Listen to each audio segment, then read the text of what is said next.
আসসালামু আলাইকুম।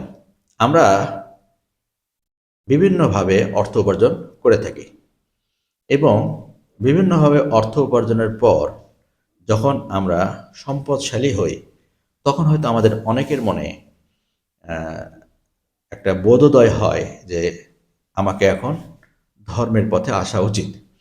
এবং দেখবেন সমাজের অধিকাংশ মানুষই এইভাবে সম্পদশালী হওয়ার পরে ধর্মের পথে চলে আসে।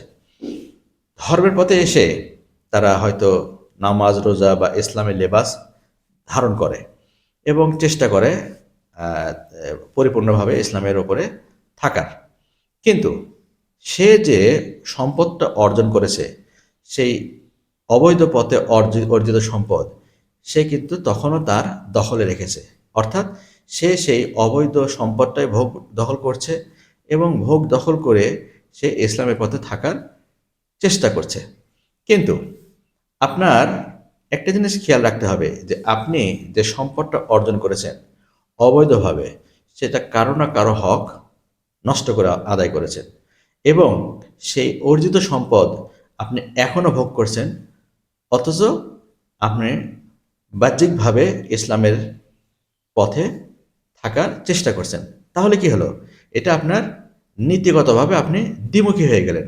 বাহ্যিকভাবে বা মনে মনে আপনি চেষ্টা করছেন যে ইসলামের পথে থাকবো, বাট আপনার যে ভিত্তি, আপনি যে অবৈধ সম্পদ অর্জন করেছেন, সেই সম্পদটা আপনি কুক্ষিগত করেই রেখে দিলেন।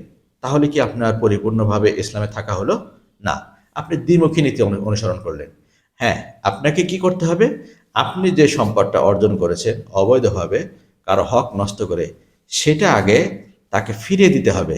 সেই সম্পদ আগে সওয়াবের আশা ছাড়া দান করে দিতে হবে, মানুষকে দিয়ে দিতে হবে। যার হক নষ্ট করে সেই সম্পদ অর্জন করেছেন তাকে বুঝে দিতে হবে, বুঝে দিয়ে তার কাছ থেকে মাপ চেয়ে নিতে হবে এবং আপনার যে এক্সিস্টিং সম্পদ তারপরে থাকবে সেটা দিয়ে আপনি আহ, জীবনযাপন করবেন এবং আল্লাহর কাছে মাপ চেয়ে হয়তো আল্লাহর পথে থাকলে আল্লাহ আপনাকে ক্ষমা করতে পারেন, কারণ আল্লাহ অসীম দয়ালু।